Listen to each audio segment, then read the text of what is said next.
All right, folks, that's what we wound up with. That is our rattlesnakes, and this is our greasy beans. So for our half runners, we've already got those on the stove over here, and we're go ahead and cooking them. We're gonna have them with some meals this week. So we're going ahead and the way we cook our green beans, several different ways. We like them sauteed, we like them roasted in the oven, but this one here, we're just kind of steaming them. We've got probably about half a cup of vegetable broth and just a little bit of seasoning in there, and we're going to probably cook them for about 10 minutes covered up there and let them steam. But for our rattlesnakes and our greasy beans, we're going to be canning those. So the first thing we're going to do here is we got our jars over here in the sink. We're going to wash those. These are pint jars. There's 9 pints that'll fit in our pressure canner. So we're going to go ahead and get those washed up, get the lids and the rings. So the next thing after we wash our jars, the next thing we're going to do is we're going to put them in the oven on 225, and this sterilizes them. Some folks don't do this, and that's fine if you don't, but that's how I was taught to do it, and that's how I do it. I've been doing it. So all I do is just I stack them in the oven there right on the rack, and put them on 225, and I keep the jars hot until I'm ready to start canning. Look at these green beans. Oh, don't that look good? I have to have one right now. Oh, hot. Good. All right, so the next step we're going to do is we're going to blanch our green beans. So we got our big blue pot out, and we've got about 26 cups of water warming up.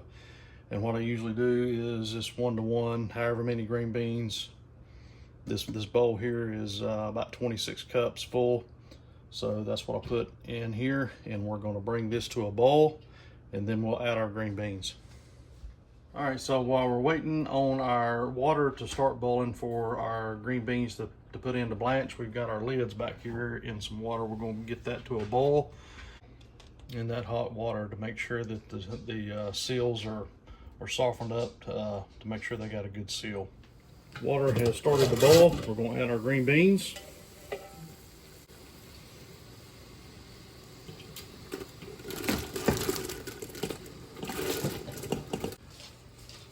Once we get our green beans in our pot, we just want to give it a good stir, and then we're going to cover it back up, and we're going to boil them for 5 minutes, stirring about every minute or so. All right, we're on about 4 minutes. We're going to give this one good more stir, make sure all the green beans are good and coated, good and blanched.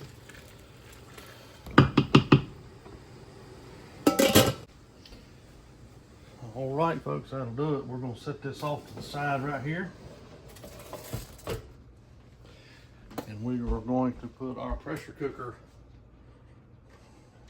on the burner. We got a little bit of water in there ready to start feel pressure. We're going to put our lid on just a minute. And now we'll start filling our jars. So I would suggest if you don't have one of these, you get you one of these. This is what you handle your jars with. Putting them in the canner, taking them out, taking them out of the oven. So we're going to grab us a jar.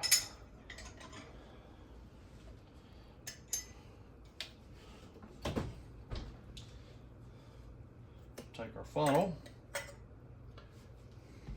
and then we'll start filling our jar up.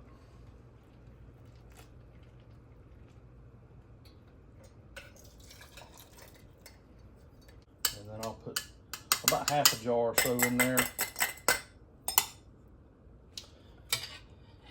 And then I like adding our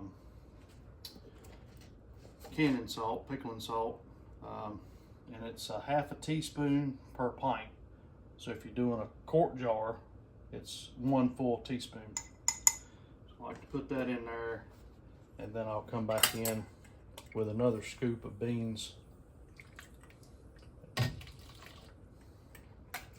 as I fill it on up. don't want to get too much water in there off the bat because you want to be able to work, get as many beans in there as you can. Got a couple more. And then most folks use like a wooden handle, or I've seen people use chopsticks as well, but get you something that's thin and you can kind of work down in the jar. What you're doing is you're just moving the beans around a little bit to get the air pockets out. Sometimes you do this here and it'll work the level down a little bit, and you can add some more. So we're gonna be able to add a little bit more to that.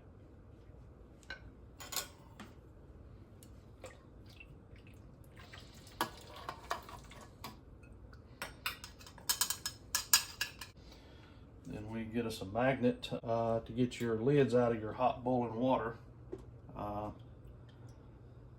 Most canning kits come with one of these. I didn't get one with these supplies that I had inherited.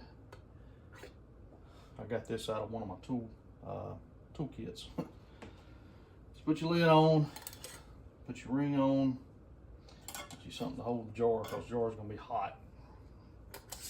And you just want to hand tighten.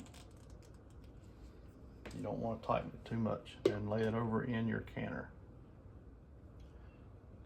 All right, so once you get your jars in your canner, make sure that your pop-off valves are working good. You got a metal one here, and then there is a rubber seal. Some of them actually have another pop-up valve that's rubber on this side.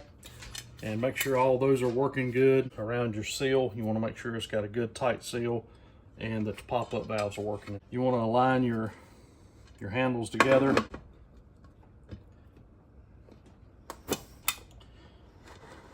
And it should be a really tight seal. Some canners have pressure gauges on them. The one that I have here doesn't. It comes with weights.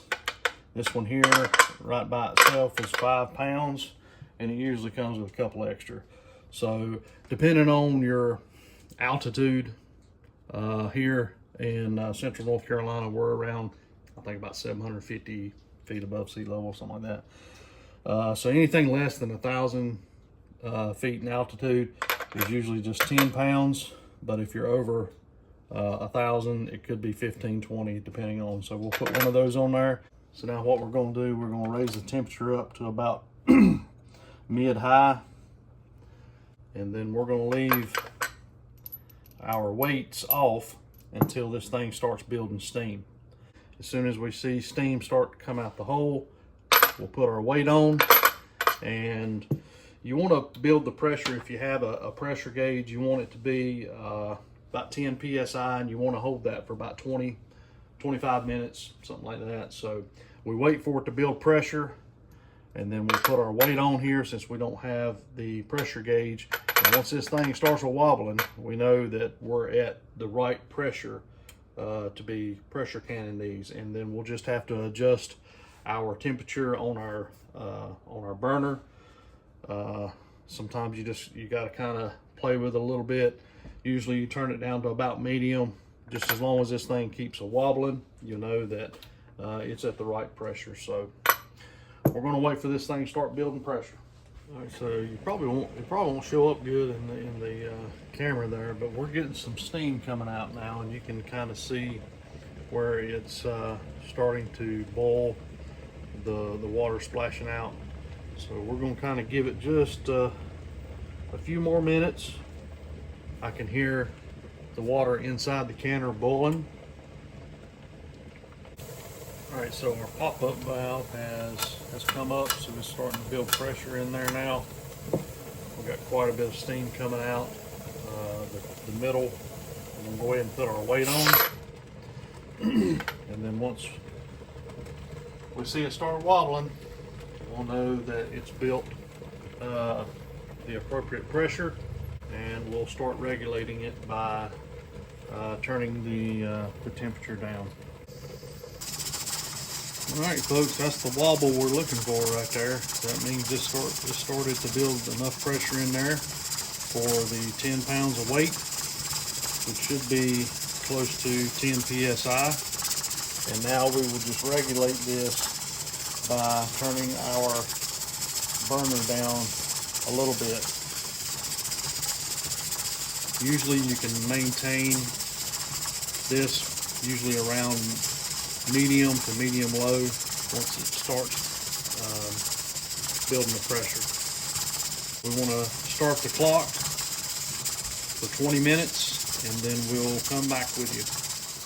So folks, as you see here, it's only been just 6 minutes or so, and we was already able to turn our burner down to about 3, and it's still holding pressure good. So just regulate it by adjusting your temperature on your burner. So the time is up. We've been pressure cooking these for about 25 minutes, and you want to take it off the burner, let it start cooling down. You can see the pop-up valve is still up. Do not take this lid off until that goes down and the pressure is relieved. All right, folks, so our pop-up valve has went back down. All the pressure's gone.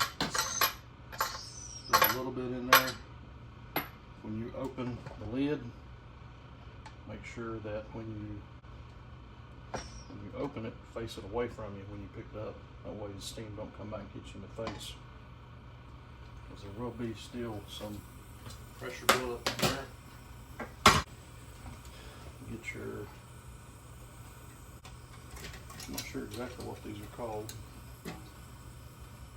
jar handlers, jar tongs. You definitely don't want to pick these up in your hands.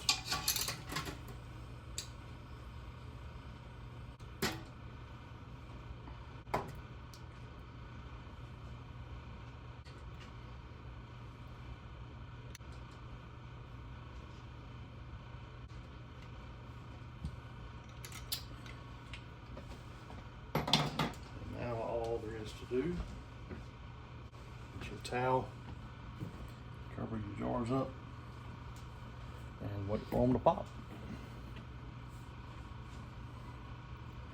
Don't cover them up, just to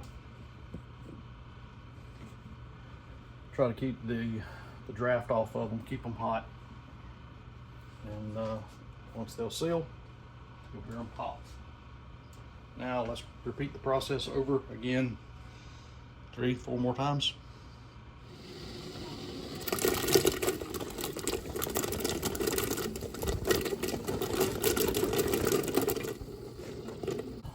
Alright folks, there's our second batch. This is our greasy beans going in. We're going to blanch these and then we'll get the canner going for them. So now with our greasy beans, we're going to go in with our quart jars. Get a little bit, well, get twice as much in them, but I like to have a little bit of a selection, whether we're going to eat a pint jar or a quart jar.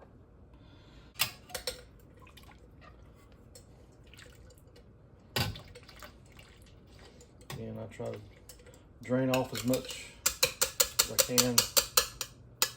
Get as many green beans in the jar before I start adding water to it. Now I hope this makes sense. It's the first time I ever tried to shoot a video on canning anything. We done a video last year on pickling okra. That's a little different than canning green beans and fresh canning and all that. So I hope this makes sense.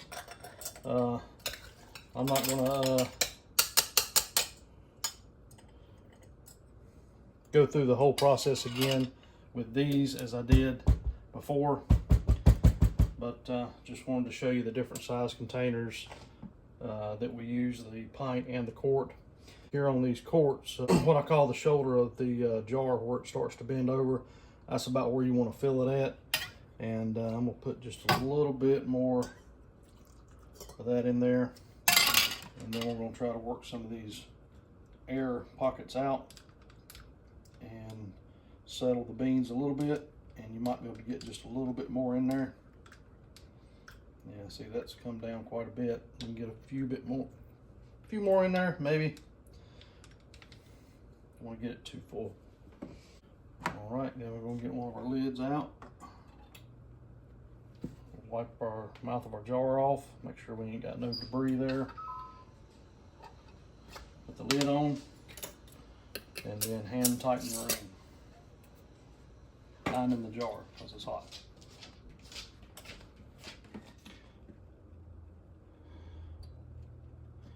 All right, folks, we got our greasy beans all jarred up. We wound up with 5-quart jars and 1 pint jar of those. So we're going to get these sealed up.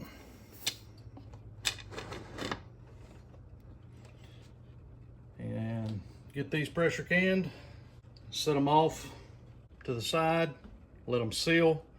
These pint jars over here of the rattlesnakes, they've all just about sealed. I've been hearing them pop. So we wound up with, I believe, 16 of these. Yeah, we had 16 pint jars of rattlesnakes, and then 5 quarts and 1 pint of the greasy beans. So I appreciate you joining us here as we're doing a little bit of canning of our green beans here at Melanchthon Creek Farm. We'll catch you on the next one. Y'all take care.